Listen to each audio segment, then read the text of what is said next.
Hey, my name is Robert Mtare and I'll be your physics tutor. So in today's lesson, we're going to learn about basic electronics. Basic electronics. Alright, so without any further ado, let's begin our lesson. So today we are going to talk about basic electronics, one of the most practical topics in your physics syllabus, because everything from your phone charger to the television in your living room works because of the ideas we're about to cover. Alright, so now let us start right at the very beginning with something called the thermic emission. Thermic what? Emission. So imagine a small metal filament similar to the one in an odd style light bulb sitting inside the vacuum tube. When you heat the fat filament using an electric current, something interesting happens. The metal atoms are holding onto their electrons quite loosely near the surface. So once you pump in enough heat energy, some of those electrons gain enough energy to break free from the metal completely. That release of electrons from a heated metal surface is what we call what? Thermic emission. Okay, now once those electrons are free, they do not just sit there. Inside the vacuum table, inside the vacuum tube, there is usually an electric field pulling them toward the positive electrode. And as they move, they form what is known as the cathode ray. So a stream of fast-moving electrons. These cathode rays have some very distinct properties that you need to remember. They travel in a straight line, number one, which is why you cannot actually see shadow. You can actually see shadows from when you place an object in their path.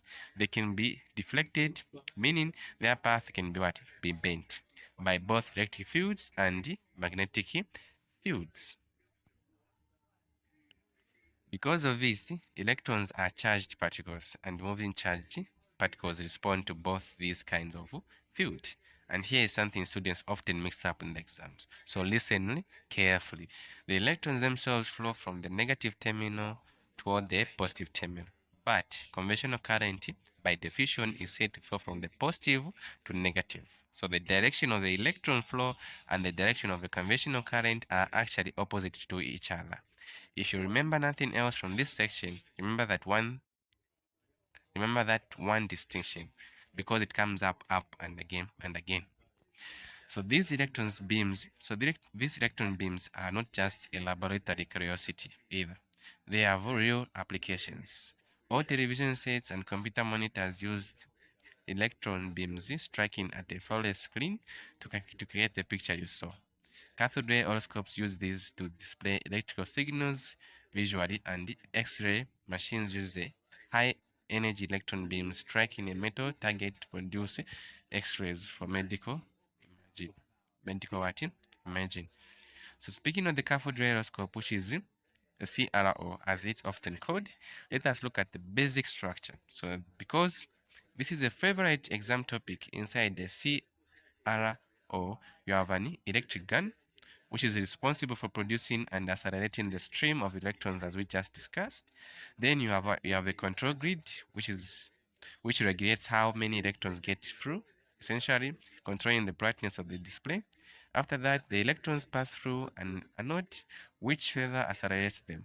And then they travel between two sets of plates, the Y plates and the X plates.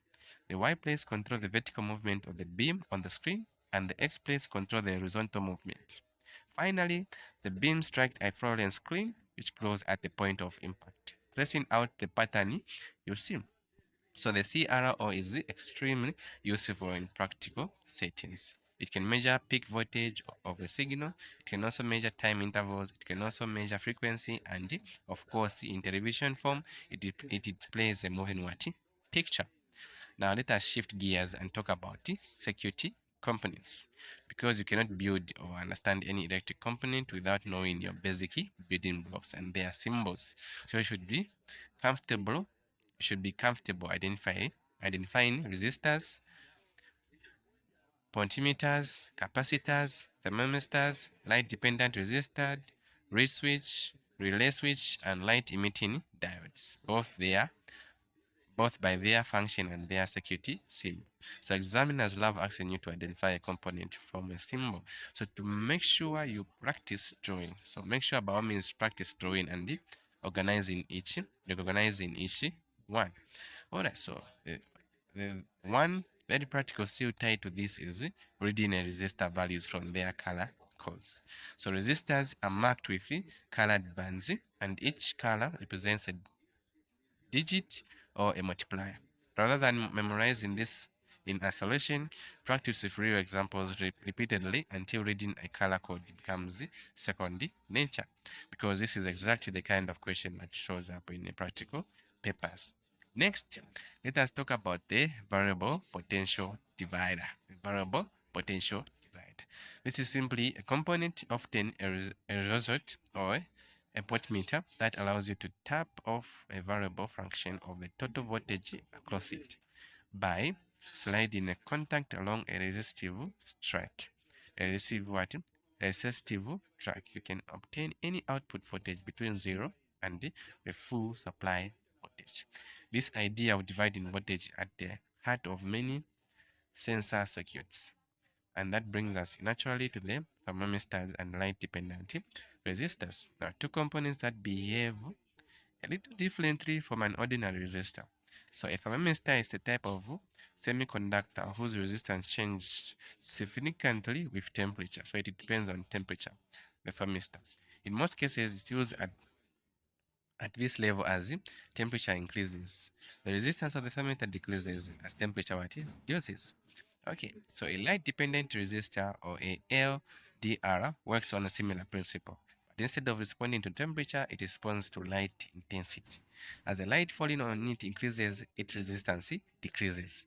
Because of this behavior, both components are extremely useful in sensing circuits. For example, a thermistor placed in a potential divider circuit can be used to trigger an alarm when temperature rises above a certain level. And an LDR can be used in circuits that automatically switch on lights when it gets dark. Now let us talk about capacitors. Let's talk about what capacitors. Another component you meet constantly in an electric circuit. So a capacitor simply stores the electrical charge. That's a definition of what capacitor. The function of a capacitor is simply to store what electrical charge, and it does this by changing up when connected to a source of current through a resistor, and discharging again through a resistor when that source is removed. So capacitors play several important roles in real circuits. They are used in filter circuits where they help remove unwanted signals. They are also used in delay circuits where they take time, where the time taken to charge or discharge introduces a controlled time delay, and they are used to smooth out refractive refractive current, which simply means taking a current that has been converted from alternating to direct form and removing the ripples, giving a much steadier output. All right, so now moving on, we come to the bipolar transistor. Bipolar transistor. So a component that completely transformed electrons. A component that completely transformed the electrons. So a bipolar transistor can act as a current amplifier, taking a small current at one terminal and using it to control a much greater current flowing through the rest of the device. Because of this property, transistors are widely used as the electronic switches, turning circuits on and off based on a small control signal, which is an idea that sits at the foundation of almost all modern digital electronics. And this leads us into, and that will lead us into what we call the logic gates. The logic gates, which form the backbone of a digital system and the computers. You need to know the different types of logic gates. Namely, we have what we call the NOT gate, the AND gate, and the OR gate, and the NOR gate and the NOR gate. So each of these takes when one or more electrical buttons. If you haven't watched a video on logic gates, please do let me know so that I will send you the lesson on that one. Alright, so now finally, let us look at bistable and astable circuits, which are built using combination of logic gates. So a bistable circuit made from cross-coupled logic gates has two stable states, and it will remain in whichever state it is set to until it receives another signal to change. Because of this property, bistable circuits are used in computers for data storage, essentially acting as a simple memory cell. And a stable circuit, on the other hand, has no stable state at all. Instead, it continuously switches back and forth between two states on its own, acting as a pulse generator. This is exactly the kind of circuit used in clocks that control timing operation inside the computer. And that brings us to the end of our tour through the basic electronics. So under the CRO, there are some calculations which we need to learn. Alright, so the first calculations we need to learn is the voltage sensitivity or the wire gain. So number one, we have already talked about the peak voltage, which is the number of divisions in an amplitude times the voltage sensitivity. That is the formula. Peak voltage is equals to number of divisions in an amplitude times the voltage sensitivity. Then another thing we need to calculate under the CRO is the time period. So the time period is simply the number of divisions in one cycle times the time base value. And the other thing that I should calculate is frequency. So frequency, we know that T is equal to 1 divided by T, where T is time period in seconds. So T is simply a period. Alright, so that is it. Then under the potential divider, the voltage or the potential difference across a given resistance can be calculated by the formula. V1 is equals to, open bracket, the first resistor divided by the first resistor plus the second resistor times V, where V1 is the potential across the resistor, the first resistor. Then V2 is equals to the same thing, the second resistor divided by the first resistor plus the second resistor, where V2 is the potential